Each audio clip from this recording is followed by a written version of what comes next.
Most people feel their share of the pie is shrinking, and there's a very good reason for that. In 1975, it took less than 4 years for the average person to save up enough money to buy a home. In 2023, it takes 7 years for someone to save up for a home, almost double the time. We haven't seen the average income in the US grow as quickly as the price of homes. That's gradually been eroding people's ability to invest in real estate. We've also seen the top 1% of the population grow their share of national income over the last 40 years, but meanwhile the bottom 50% of the population has seen a substantial decline. So most people tend to be okay with seeing their share of the pie shrink as long as the pie is still getting bigger. But when the pie stops growing, or when it even starts to shrink, that's when you can encounter some problems like populism. And over the last 20 years, this is exactly what we've seen. We've seen economic growth actually decline substantially since the 1960s in the United States. This is a chart that averages the last 10 years of growth, and we've seen a persistent decline in economic growth, especially over the last 20 years. So today we're at a stage where not only are most people seeing their share of the economic pie shrink, but the pie itself isn't growing anymore. So that's led to a surge in concerns around wealth inequalities in the United States, but also inevitably a surge in populism. And we've seen that to a much greater extent over just the last 20 years, where economic growth in the United States has slowed down substantially. One of the largest driving factors behind growing wealth inequalities in the United States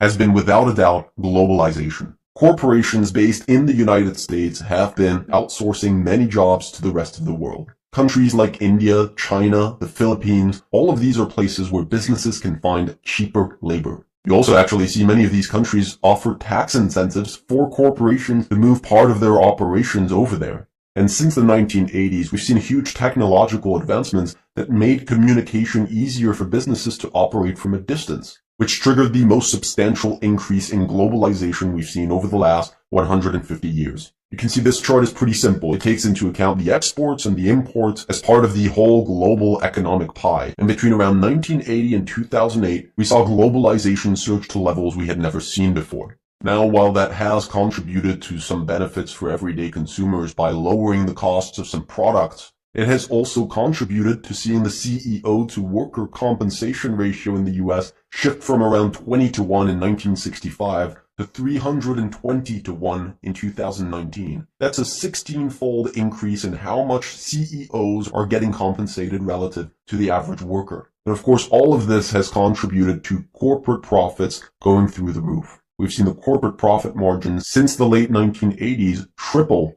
So that's the gap between revenue and costs. By lowering costs, companies have been able to increase their profit margins. Now, of course, higher profit margins also mean stronger stock market performance, so globalization also explains the incredible stock market gains that we've seen over the last 40 years. But of course, who does that benefit? Mostly the rich. And this chart shows you that people who have higher incomes tend to own more stocks than people with lower incomes. There's a perfect correlation in terms of the number of families that actually own stocks at different income levels. So a rising stock market is obviously better for the rich than for the poor, further widening the wealth inequality gap. But what does this actually mean for the economy, and should investors even care about this? Well, according to the IMF, if the income share of the top 20%, so the rich, increases, then economic growth actually declines over the medium term. This is from a study that looked at wealth inequalities in many different countries to really understand the impact it has on the economy. They also found that more wealth inequality means less growth stability. The dots on the right-hand side of this chart are countries that have less equality, while the countries on the left-hand side have better equality scores. And there is a relationship. Societies that are deeply unequal rarely have economic growth that lasts more than 5 years. So the rising wealth inequalities we've seen over the last 40 years in the United States could have huge consequences on the future of economic growth and paint a radically different future to the one we have today. Unequal societies have less stable political systems, they tend to have more internal conflict between individuals within the population, and all of that isn't particularly good for long-term growth. Now, the government does have the ability to reverse some of these trends. Globalization, for example, that is responsible for a lot of this could reverse into deglobalization and potentially undo some of the damage. The government could, for example, incentivize corporations to bring manufacturing back to the United States by investing in things like infrastructure, education, providing financial incentives to companies. Now, of course, these companies, if they decide to come back to the US, they could also choose to use robotics and artificial intelligence instead of hiring US workers to make sure that they keep their profit margins. There is some good news in all of this. Over the last 3 years, the bottom 50% have actually seen their wealth grow by 74%. That's actually a much larger increase than any other part of the population.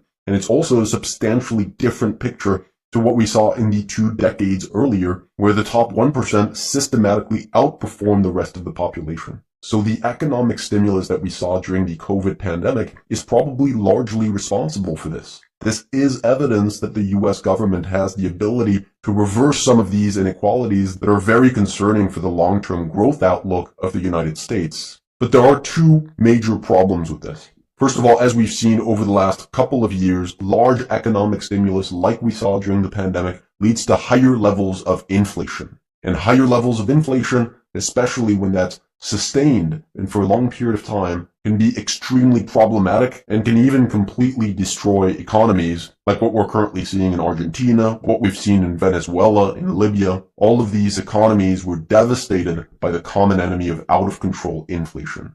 Now, the second big problem with government spending is that government debt is already at worrying levels. Government debt today is currently already twice the size of the US economy, and that's projected to grow exponentially from here. Just the interest payments that the government pays on its debt in 2023 is equivalent to the budget that the US government has for education, infrastructure, research and development combined. And interest payments are expected to almost double just in the next 10 years. So that's what a big debt load does to a country. It can become completely suffocated by its own debt.